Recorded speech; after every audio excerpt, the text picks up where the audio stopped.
So, as a fitting way to celebrate the recent independence of Britain from the EU, I thought I'd review Independence Day Resurgence because, you know, I like my coincidences.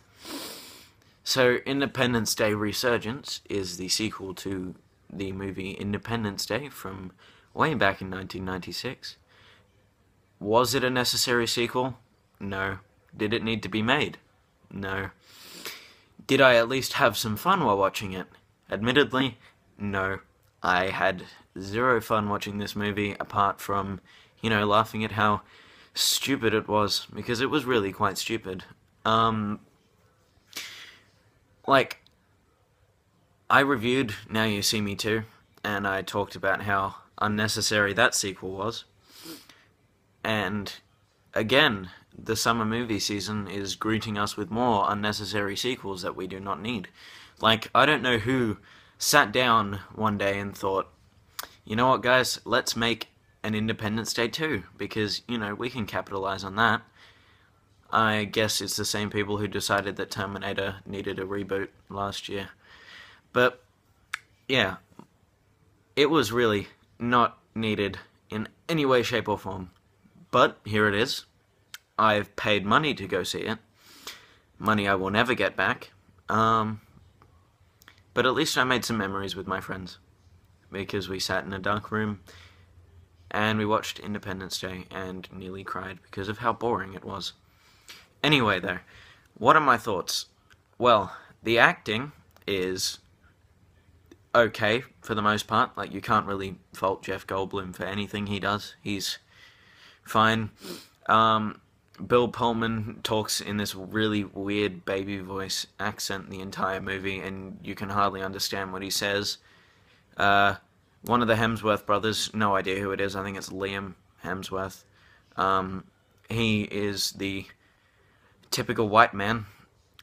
He just does the whole smirk thing whenever anything happens. You have Will Smith's son, who I didn't know, I didn't remember he had a son from the original Independence Day, but here he is.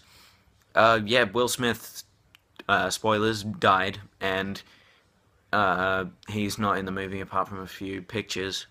Then you've got, Bill Pullman's daughter, you've got Jeff Goldblum's dad, you have the two wacky scientist guys, and a whole other bunch of cast of characters that are just messily placed all throughout this movie. It baffles my mind, really, how they managed to sit down at some writing desk, some hypothetical writing desk, and think,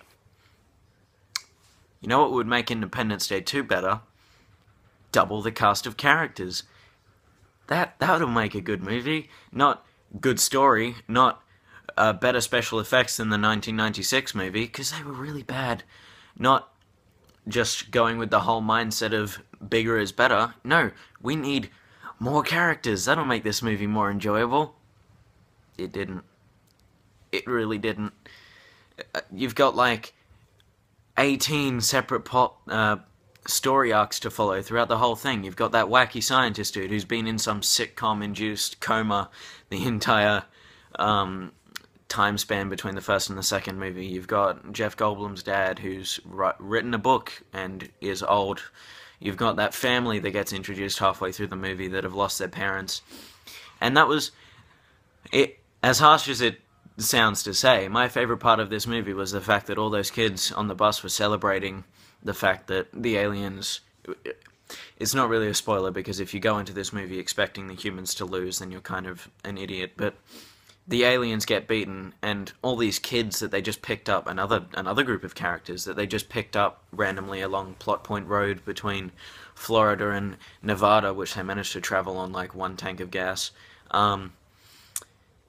They pick up this school bus full of kids, and they're all celebrating because they're all there. Everyone's there in the finale watching the aliens get beaten, and then all the kids are celebrating, and I'm just there guys, your parents are dead. Don't celebrate yet. Just mourn, then celebrate. you've got a lot of stuff that your therapist will have to deal with. Um, and then, like, the ending of this movie is just so unbelievably on the nose when they... Because there's a third one coming out, of course. Like, you can't really have a made-for-the-money sequel without having a made-for-the-money third part of the series, really.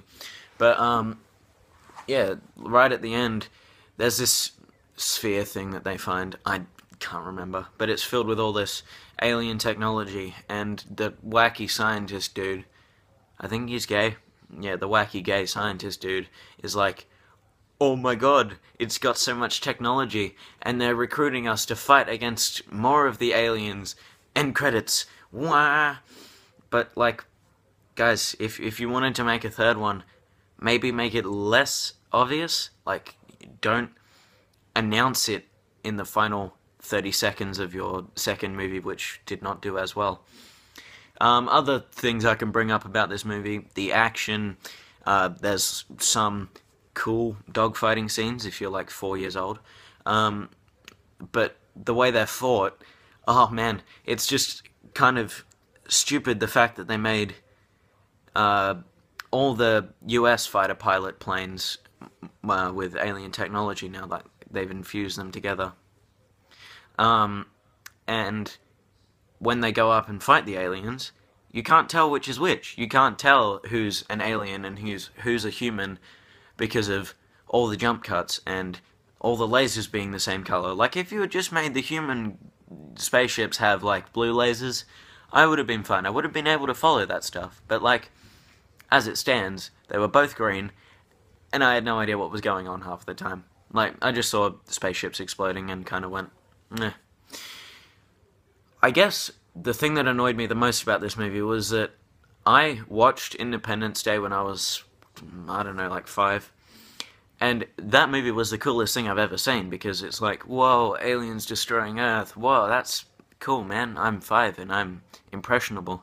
But now that I'm 14, or not 14, now that I'm 15 and I'm old and jaded and I've seen it all, I watch Independence Day Resurgence and just think, do better. Don't go with bigger is better. Go with, maybe we can make something interesting out of this concept instead of just making the mothership from the first movie 10 times bigger.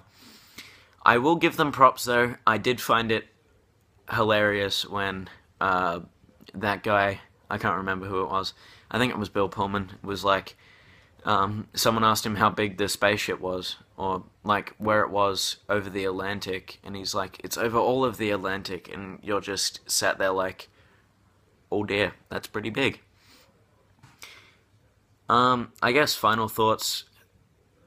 I hope that they have a movie in between the second and the third one that just focuses on them rebuilding London, because London got the shit kicked out of it, like, legitimately. I'm pretty sure the Burj Khalifa crashes into the London Eye at some point, and the Tower Bridge is gone. London Eye gone. Big Ben, I assume, gone. So yeah, if you can just give me a movie where it just focuses on the rebuilding of London, I'll watch that, and I'll probably enjoy it a heck of a lot more than I enjoyed Independence Day 2. Also, if you do make that movie, I also demand the movie that captured Arnold Schwarzenegger's life between, like, in Terminator Genesis, when Emilia Clarke and bloody Jai Courtney go to the future. I want a movie where Arnold Schwarzenegger's just waiting for them to come back. I want to see what he does. I want to see Arnold Schwarzenegger go to Disneyland and enjoy himself. That would be a fun movie. But yeah, don't go see this movie. Don't pay money to go see this movie. Definitely. If it comes on TV at some point, which it most definitely will. That was my finger. Maybe watch it. Maybe if nothing else is on TV and you're looking to just fall asleep, yeah, this movie would be acceptable. But other than that, it's not really worth it. So yeah, I hope you enjoyed this video. I might make more in the future. I don't know. I have weird schedules. But yeah, goodbye.